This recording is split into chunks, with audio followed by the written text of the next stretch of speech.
que é que a questão está trazendo para a gente? Que determinado governo de um certo estado aí que não interessa para a gente qual é, decidiu fazer o quê? Um programa de institucionalização das crianças carentes. O que é isso? É o Estado pegar a criança e cuidar da criança, no lugar de dar apoio à família carente. Isso aí, galera, demonstra o quê? Uma restrição a um direito, tanto da família da criança quanto da própria criança. A questão está querendo tratar para a gente com relação à restrição a direitos fundamentais. Então vamos conversar um pouquinho sobre algumas características dos direitos fundamentais, o que a gente já começou a fazer na aula passada, até a gente chegar no ponto que a questão está querendo, beleza? Vamos tratar de outra característica, a gente vai começar de longe para chegar no que a questão quer, mas é que é importante a gente conversar um pouquinho sobre isso aqui. Uma próxima característica dos direitos fundamentais é a chamada universalidade.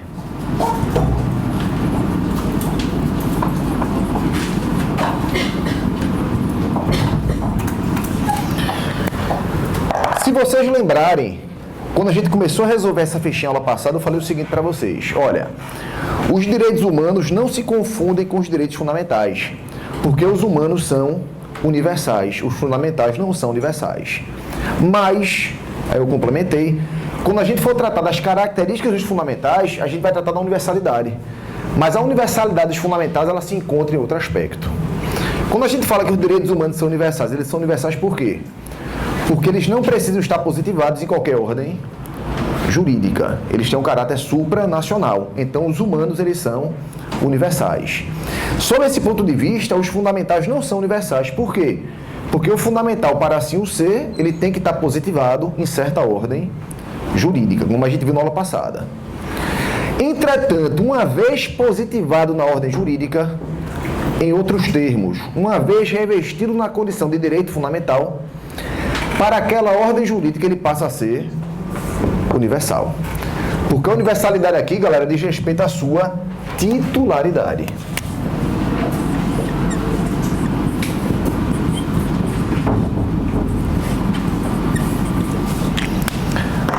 A pergunta que a gente tem que responder aqui é a seguinte: quem é que pode titularizar um direito fundamental? Toda e qualquer pessoa. Toda e qualquer pessoa é capaz de titularizar direitos fundamentais, por isso que eles são universais. E aí tomem cuidado.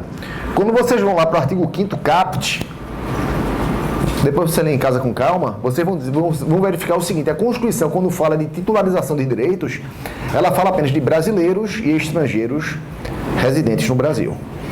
Obviamente a Constituição falou menos do que queria ter falado. A gente não pode entender que só pode titularizar direito fundamental um brasileiro ou um estrangeiro que for residente no Brasil. Essa situação é absurda. Pode titularizar direitos fundamentais, galera, brasileiros ou estrangeiros, residentes ou não residentes, pessoas físicas ou jurídicas, capazes e incapazes. Qualquer pessoa é capaz de titularizar direito fundamental. Mesmo uma pessoa que não tem nenhum vínculo físico com o Brasil pode titularizar direito fundamental no Brasil. Imagina um estrangeiro que nunca veio no Brasil, mas tem uma propriedade aqui. Ele é protegido pelo direito à propriedade previsto na Constituição Federal. Então, eles são universais. Agora, toma cuidado. Ó. Falar que qualquer pessoa pode titularizar direito fundamental não é o mesmo que falar que qualquer direito fundamental pode ser titularizado por qualquer pessoa. Porque, obviamente, existe rol de direitos fundamentais que, para que você possa titularizar, você tem que preencher certos requisitos, né? Por exemplo, né? Licença maternidade. Obviamente, não é qualquer pessoa que pode titularizar um direito fundamental previsto na Constituição, mas para titularizar, você tem que preencher alguns requisitos, beleza? Galera, pessoas de direito público podem titularizar direitos fundamentais? Será que são capazes de titularizar? Os primeiros direitos fundamentais surgem para quê? Vamos lembrar, a gente já viu isso aqui algumas vezes. Surgem para proteger o indivíduo do Estado, do poder público, não é isso? Então, a situação natural do direito fundamental qual é? Proteger o indivíduo do Estado. Mas será que o próprio Estado pode também titularizar direito fundamental? Pode sim, sem problema nenhum, pessoal. Por exemplo, o município ele pode ingressar com mandado de segurança, e se ele impetrar o mandado de segurança, vai ter direito a contraditório, ampla defesa, juiz natural, devido processo legal, etc. Então, até as próprias pessoas jurídicas de direito público são capazes de titularizar direitos fundamentais. Beleza? Entretanto, regra geral, quando você fala de titularidade de direito fundamental, de maneira geral, a relação jurídica se apresenta assim, ó. Você tem o Estado e você tem o particular. Então, de uma maneira geral, a função primordial de um direito fundamental é o quê? Proteger o particular do Estado, como a gente viu isso aqui. E quando a gente fala em aplicação de direito fundamental na relação Estado-particular, a gente fala da chamada eficácia vertical dos direitos fundamentais.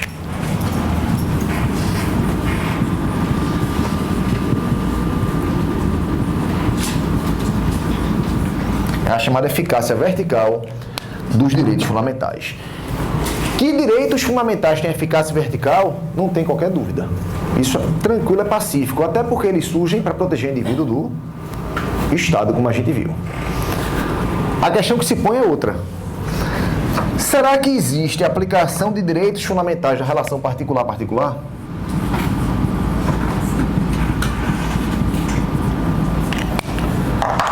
Ou na relação entre particulares vigora a ideia da autonomia da vontade? Cada um faz o que quiser.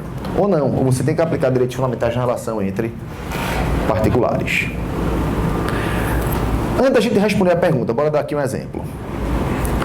Se um gestor público quiser contratar um motorista, ou sei lá, um auxiliar, ou um cargo técnico, enfim, que ele acha que está precisando, ele pode colocar no jornal e falar: olha, segunda-feira os interessados compareçam aqui na repartição de tal hora, até tal hora, para fazer uma entrevista comigo, e eu vou contratar aquele que eu for com a cara melhor. Será que ele vai poder fazer isso? Não, ele tem que fazer um concurso público, porque ele tem que aplicar o princípio da isonomia. O concurso público garante isso. Mas eu, Mário, eu quero contratar um motorista para mim, eu posso fazer isso? Posso. Eu tenho que respeitar a isonomia nesse caso? Não. Eu tenho esse caso aqui, eu posso, da minha convicção interna, contratar quem eu melhor entender. Então, observem. Mesmo que você entenda que há que se aplicar direito fundamental na relação de particulares, a sua aplicação não se dá da mesma forma de quando você aplica na relação Estado-particular. Por quê? Porque quando você aplica na relação entre particulares, ou, falando agora em linguagem mais técnica, quando você admite uma eficácia horizontal,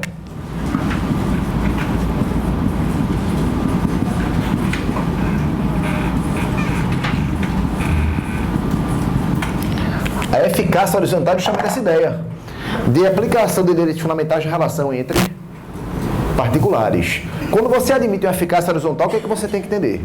Que esse particular aqui, ele titulariza direito fundamental. E esse aqui também titulariza, porque eles são universais. Logo, quando você vai aplicar um direito fundamental na relação entre particulares, vai haver o quê? Uma situação de tensão entre direitos. O direito de um colidindo com o direito de outro. E quando você tem um estado de colisão, como é que você resolve? Você resolve pela chamada ponderação de interesses. Então, quando você tem colisão entre direitos fundamentais, é muito comum acontecer, repito, porque eles são universais, você resolve esse estado de colisão pela técnica da ponderação de interesses. Ponderação de interesses aqui em sentido amplo, hein, galera? Em sentido amplo, porque envolve duas fases. A primeira fase qual é? A primeira fase você vai tentar harmonizar os direitos em conflito, de modo a não sacrificar qualquer um deles. Então, o primeiro passo, você vai tentar fazer uma harmonização. Utiliza aqui o princípio da harmonização, também chamado de princípio da concordância prática. É um princípio que certamente vocês já viram, né? Um princípio de hermenêutica constitucional. Vai tentar harmonizar os interesses em conflito, os direitos em conflito, evitando o sacrifício total de qualquer um deles. Quando isso é possível fazer, é ótimo. Você restringe um pouquinho aqui, restringe um pouquinho ali e harmoniza ambos. Ok, é a situação ideal. Mas nem sempre é possível fazer isso. Porque existem situações nas quais você precisa sacrificar um dos direitos. Aí é o segundo passo. Você vai fazer a ponderação estrito sensu. Ponderação em sentido estrito. O que é isso aqui, a ponderação em sentido estrito?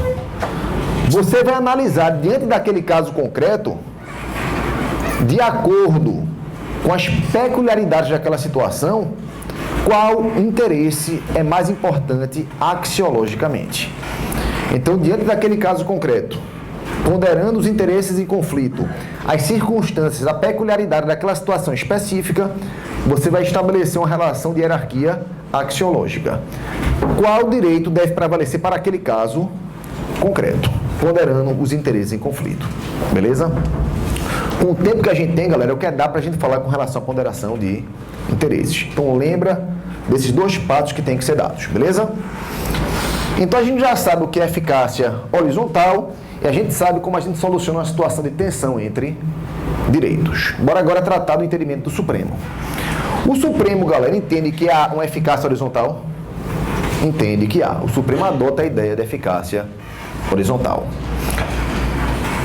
E quando você fala em eficácia horizontal, você tem duas teorias que tratam da eficácia horizontal. A teoria da eficácia indireta e a teoria da eficácia direta.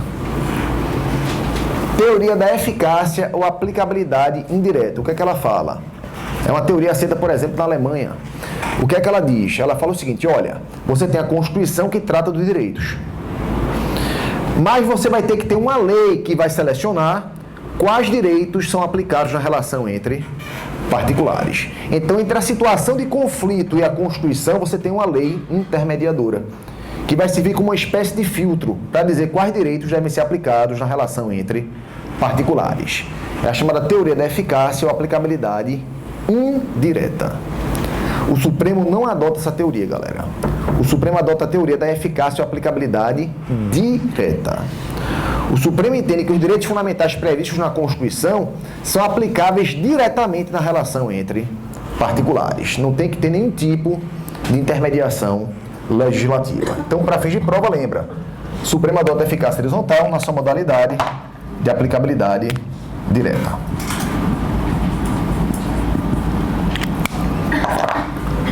E para a gente fechar esse tópico aqui, para ficar tudo redondinho, a doutrina ela sempre gosta de inventar uma nomenclaturazinha nova, né, para confundir a cabeça do candidato. Hoje se fala em eficácia diagonal dos direitos fundamentais. Se fala em eficácia diagonal dos direitos fundamentais. O que é essa eficácia diagonal? É a aplicação dos direitos fundamentais na relação entre particulares também. Entretanto, na eficácia diagonal, um dos particulares está em condição de superioridade. Não chega a ser o Estado. Nem é um particular normal, está ali no meio termo, né? Porque está na relação de superioridade. Exemplo, na relação de consumo, onde o fornecedor de serviço, né, fornecedor do material, normalmente ele tem mais conhecimento que o consumidor, está numa situação de superioridade.